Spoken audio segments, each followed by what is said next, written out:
The old order is not coming back. That's not a quote from China or Russia.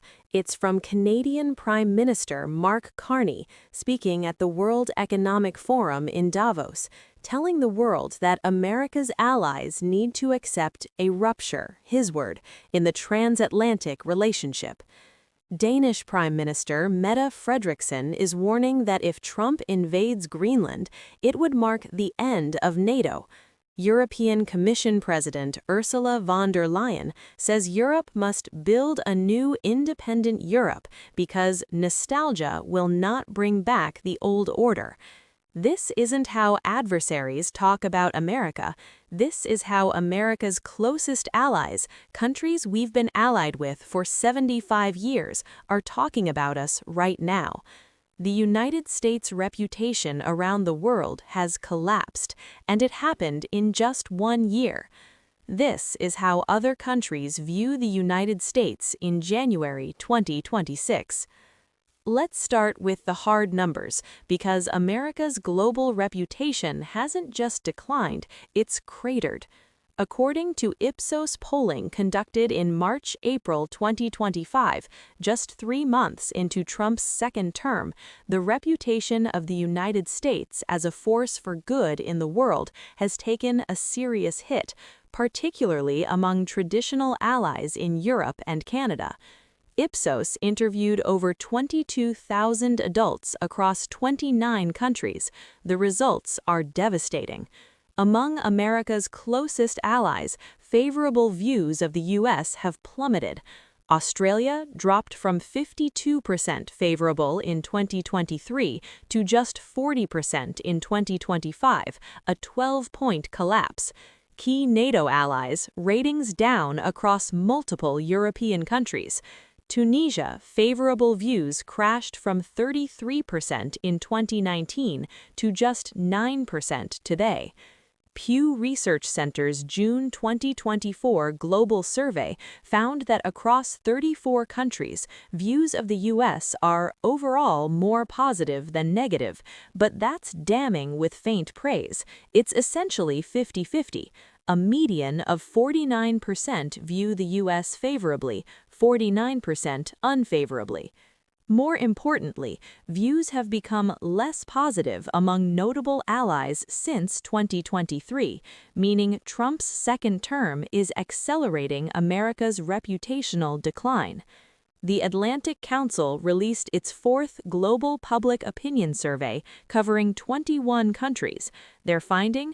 Perceptions of power, polarity, and alignment have shifted towards a multipolar, post-Western world, and America First is helping China become the global leader. The most dramatic shift is happening with America's European allies. These are countries that have been our partners since World War II, fought alongside us in Afghanistan and Iraq, hosted our military bases, and built their entire security architecture around the US-led NATO alliance. Now, they're openly discussing independence from America. Ursula von der Leyen, president of the European Commission, told the World Economic Forum, "It's time to seize this opportunity and build a new, independent Europe." Belgium Prime Minister Bart de Wever said, "So many red lines are being crossed that you have the choice between your self-respect, being humiliated, or having to react." French President Emmanuel Macron echoed what his predecessor, Jacques Chirac, said in 2003, before the Iraq War: Europe must realize the importance of expressing its own vision of world problems and supporting it with a common, credible defense. German Chancellor Angela Merkel's words from 2017 have been resurrected. The days when Europe could rely on others were over. Europe must take its fate into its own hands. This rhetoric isn't new, but here's what's different in 2026. European leaders are actually preparing to follow through. The Atlantic Council reports that Denmark has substantially increased its military support in the Arctic in response to Trump's Greenland threats.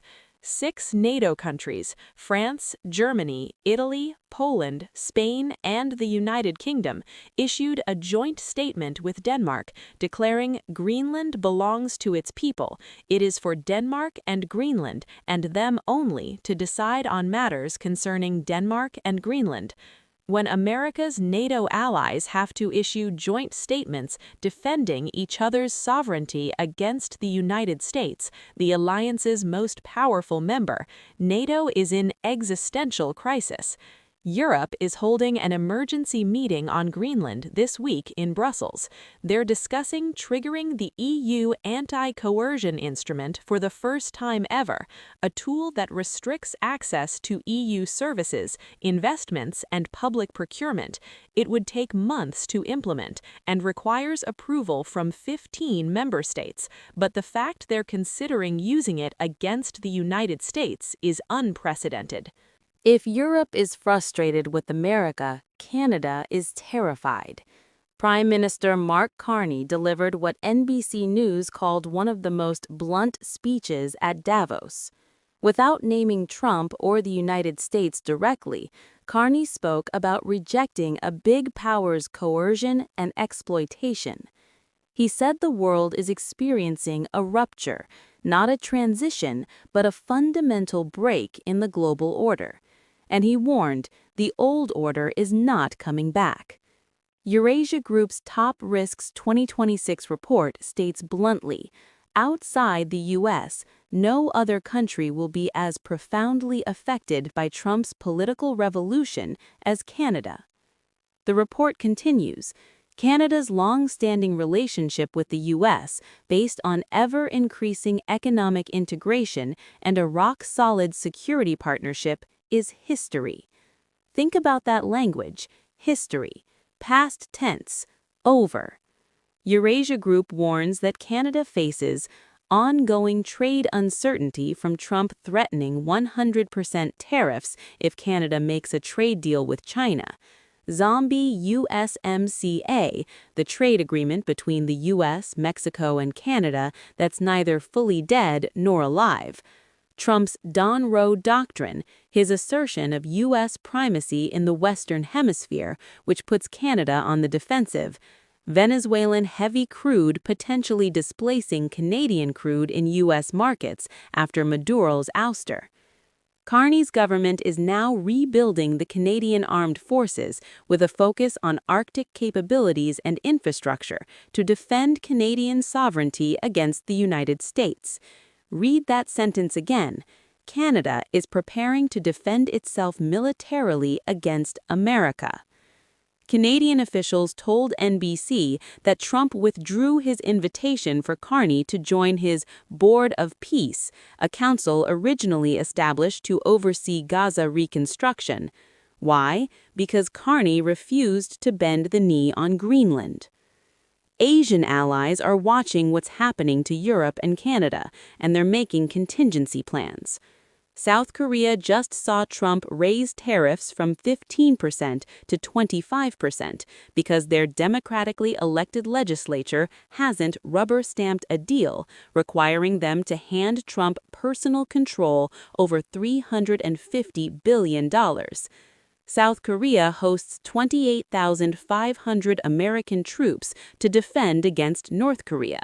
They've been one of America's most loyal allies for 70 years, and Trump is punishing them with tariffs for exercising democratic oversight. The message to every Asian ally is clear. Democracy doesn't matter to Trump.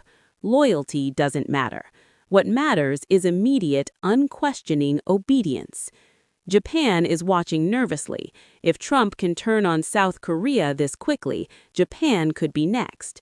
Australia, whose favorable view of America dropped 12 points, is increasingly looking toward regional partnerships that don't depend on U.S. reliability.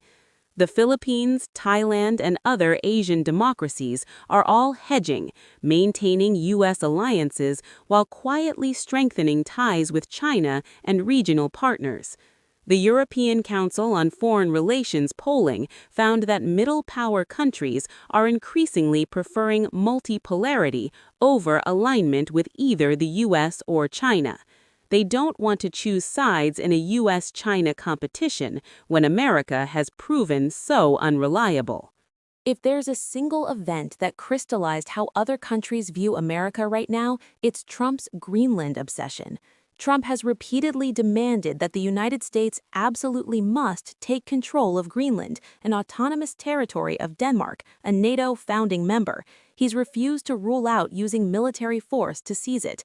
When NATO allies sent small numbers of military personnel to Greenland last week, a defensive gesture to show solidarity with Denmark, Trump announced planned tariffs on 8 countries: Denmark, Norway, Sweden, France, Germany, the United Kingdom, the Netherlands, and Finland. Think about that list. Every single one is a NATO ally. Trump is threatening tariffs against NATO members for defending another NATO member's sovereignty. Danish Prime Minister Mette Frederiksen warned explicitly a U.S. takeover of Greenland would mark the end of NATO. She's not being hyperbolic. NATO's founding treaty, Article 1, states that the alliance rests on the principles of the UN Charter, that international disputes are settled by peaceful means, and that parties refrain from the threat or use of force. If the United States uses force to annex territory from a NATO ally, the treaty is void.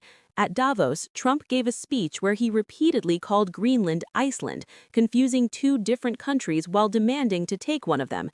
European leaders watched in horror as the American president, in front of global leaders, couldn't remember which country he was threatening to invade. The Atlantic Council's Anna Wieslander wrote, "The possibility that the United States, the leading member of the alliance, would use its might to annex part of another ally's territory is almost beyond imagination and a nightmare for NATO Secretary General Mark Rutte." While America's allies are horrified, adversaries are celebrating. China sees America first as proof that U.S.-led liberal internationalism is collapsing. Chinese state media points to Greenland, the Venezuelan invasion, and Trump's chaotic threats as evidence that American democracy is unstable and unreliable. The European Council on Foreign Relations survey found that publics around the world now see a shift toward a China-headed global order. Trump is doing China's work for them. Russia sees NATO in crisis. Putin knows that if America is willing to threaten force against Denmark over Greenland, Europe can't count on U.S. protection against Russian aggression. Trump's threats have done more to undermine NATO than decades of Russian propaganda.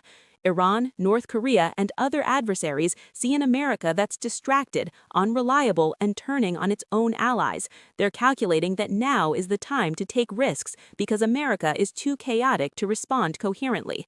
The sad irony? Trump claims he's restoring respect for America around the world. The data shows the exact opposite. America has never been less respected, less trusted, and less influential than it is right now. So why should Americans care how other countries view us?